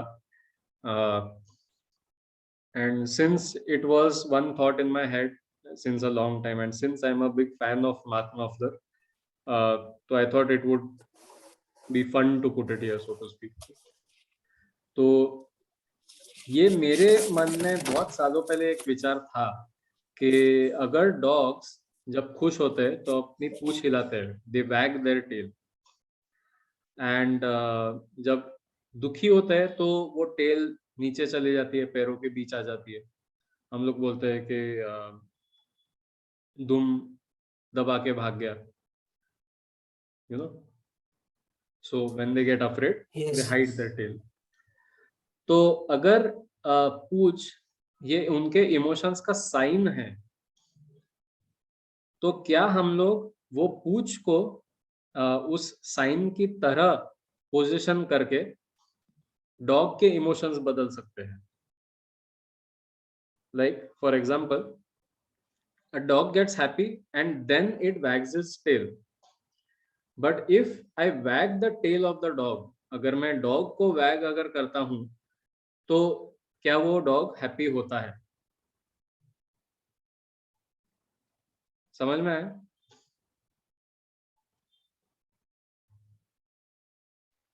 सर समझ में आया. सो ये एक बहुत ही बचकाना मेरे मन में सवाल था, but in this case it applies. ये एक्चुअली आप कर सकते हैं. These chemicals work both ways. आपके पास में आपके ब्रेन में अगर डिप्रेशन है तो ये केमिकल्स डाउन होते हैं, कोर्टिसोल अप होता है. एंड अगर आप ये सब चीजें करें, एक्सरसाइज करना, सर्विस करना, लोगों को दान करना नॉट दान करना, सर्विस. सर्विस के लिए what is the correct word in term? सेवा और साधना. सेवा और साधना अगर हम लोग करते हैं तो उससे जो खुशी मिलती है उससे ऑक्सीटोसिन मिलता है. So if you are sad, if you want to become happy, you can do these things. So dogs के केस में ऐसा नहीं होता है कि हम लोग अगर दुम हिलाए तो डॉग खुश हो जाए, बट हमारे केस में ऐसा होता है. हम लोग अगर ये करें तो हम लोग को खुशी होगी. it will make us happy. And now one more interesting thing that I forgot to put here. हम लोग का जो cortisol है ना, that acts like your painkillers. Pain killers का आप नोटिस करेंगे, लोगों को अगर पूछेंगे या आपने भी अगर कभी एक्सपीरियंस किया होगा, तो पेन किलर्स अगर हम लोग ज्यादा लेते हैं तो पेन भी ज्यादा लगता है हमको. Or pain also increases. And फिर अगली बार पेन किलर का डोजेस भी बढ़ाना पड़ता है. So cortisol also works like that. एक बार फियर महसूस हुआ, दूसरी बार फियर महसूस हुआ, तीसरी बार फियर महसूस हो गया, फिर वो फियर का जो केमिकल है वो ये सारे जो पॉइंट्स है, ये सारे पॉइंट्स ब्लॉक कर देता है.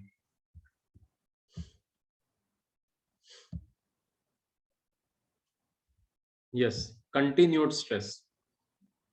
तो कंटिन्यूअस अगर स्ट्रेस है आपको, तो आपके जो खुशी के पॉइंट्स है वो धीरे धीरे ब्लॉक होना शुरू हो जाते हैं. मतलब ऑक्सीटोसिन आपको ज्यादा लगेगा, डोपामिन आपको ज्यादा लगेगा, एंडोर्फिन ज्यादा लगेगा, सेरोटोनिन ज्यादा लगेगा खुश होने के लिए. They act like painkillers. तो जहां पर भी आप काम करते हैं, we need to and have to constantly work to reduce stress, to reduce cortisol, to reduce fear.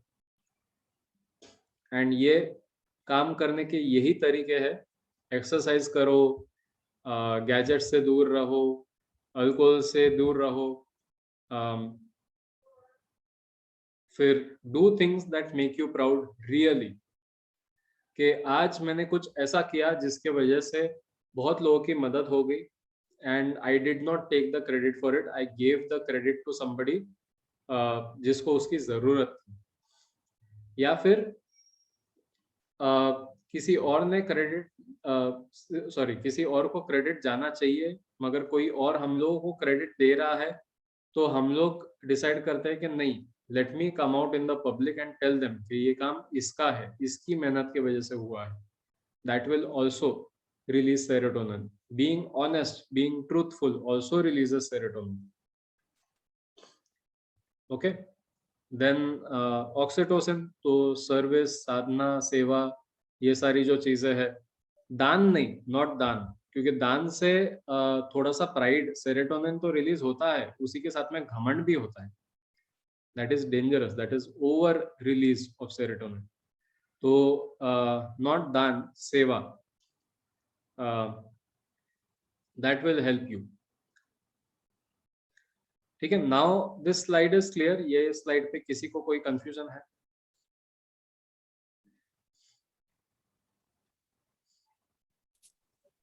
No sir. Okay.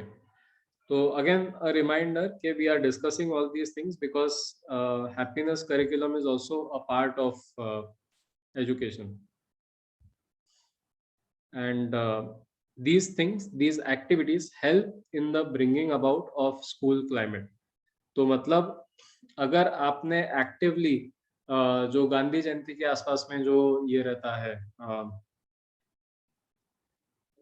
joy of giving, तो जॉय ऑफ गिविंग का जो समय रहता है, उस समय पे अगर हम एज अ स्कूल डिसाइड करते हैं कि हम लोग के आसपास के जो लोग हैं उनकी हम लोग सेवा कर सकते हैं. एक दिन अगर हम लोग खुद के हाथ से खाना बना के अगर उन्हें स्कूल में इनवाइट करके खाना परोसते हैं, बच्चों के हाथों से करवाते हैं, तो उनमें भी वो सेवा का एक ये तैयार हो जाता है, वो प्रथा तैयार हो जाती है. तो these are things that you can practice by yourself. These are things that you can practice with the children, and all these things together will bring about a positive school climate. So I think this is enough for today. I'll just take a look next क्या है. Okay. तो इसके बाद में हम लोग directly jump करेंगे कि specific activities and specific ideas पे कि ये चीजें अगर आप करते हैं स्कूल में तो you will be bringing about all these things. So we will stop here for any questions, doubts, comments, आपको कुछ भी शेयर करना है तो आप कर सकते हैं, and then we'll end today's session.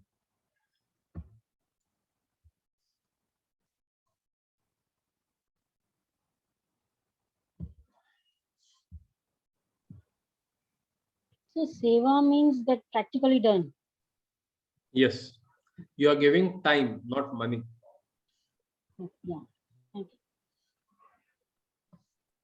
Because it is very easy के गणपति के लिए बच्चे आए वर्गनी लेने के लिए और हम लोगों ने उनको 500 रुपए दे दिए, 100 रुपए दे दिए, 150 रुपए दे दिए. But it is more difficult एक बच्चा बनकर उनके साथ में वो एक्टिविटीज प्लान करना, दूसरे बच्चों के साथ में एक क्विज कंपटीशन अरेंज करना. डीजे वगैरह नहीं लेंगे हम लोग, that is again over stimulus. कुछ वो चीजें करना जो एक्चुअली तिलक की ओरिजिनल सोच थी जब उन्होंने डिसाइड किया था कि हम लोग ये गणपति गणेश उत्सव मनाएंगे. तो his whole he was an educationist, so his whole concentration was के वो इंटेलेक्चुअल डायलॉग्स, वो इंटेलेक्चुअल अपॉर्चुनिटीज बच्चों को मिले. तो कंटिन्यूअसली वो 8 दिनों के लिए जो गणेश का इंटेलिजेंस है वो सेलिब्रेट होना चाहिए. That was the intention. ये डीजे, ये लेजर पार्टी वगैरह ये सब जो लगाते हैं, ये this is the exact opposite of that. They kill intellect.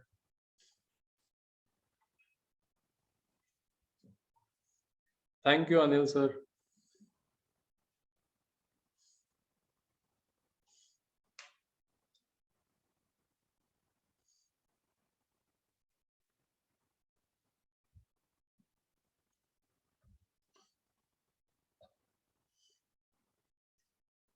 So if we don't have any questions, we can end. I hope सब लोगों ने journal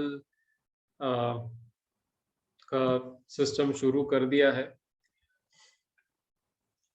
If not, please try start it from today.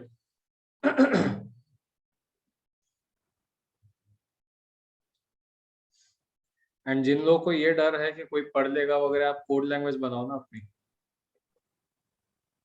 Right in some language that only you understand. Write in mirror. मेरी जो diary है,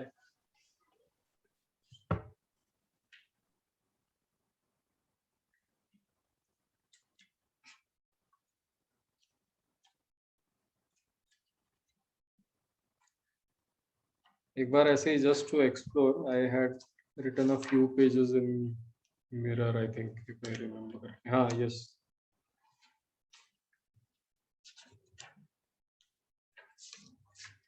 and दूसरा ये भी है इसका सॉल्यूशन कि you can just carry it with you everywhere. आप अगर कहीं रखेंगे तो कोई उठाएगा ना.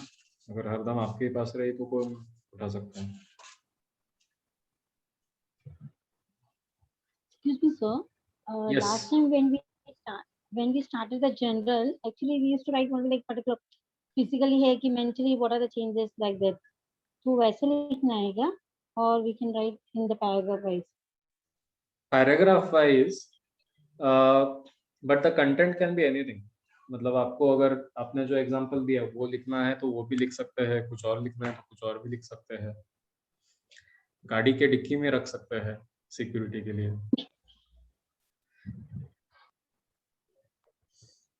तो the content is up to you. एक चीज जो आपको पक्का लिखना है, that is 2 things you are thankful for in the day. आपके दिन में ऐसी कौन सी 2 चीजें हैं जिसके लिए आप शुक्रगुजार हैं. Thank you. उसको छोड़ के बाकी फिर आपका रह सकता है पूरा.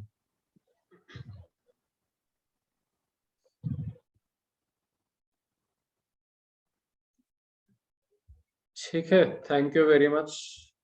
It was nice seeing everyone again.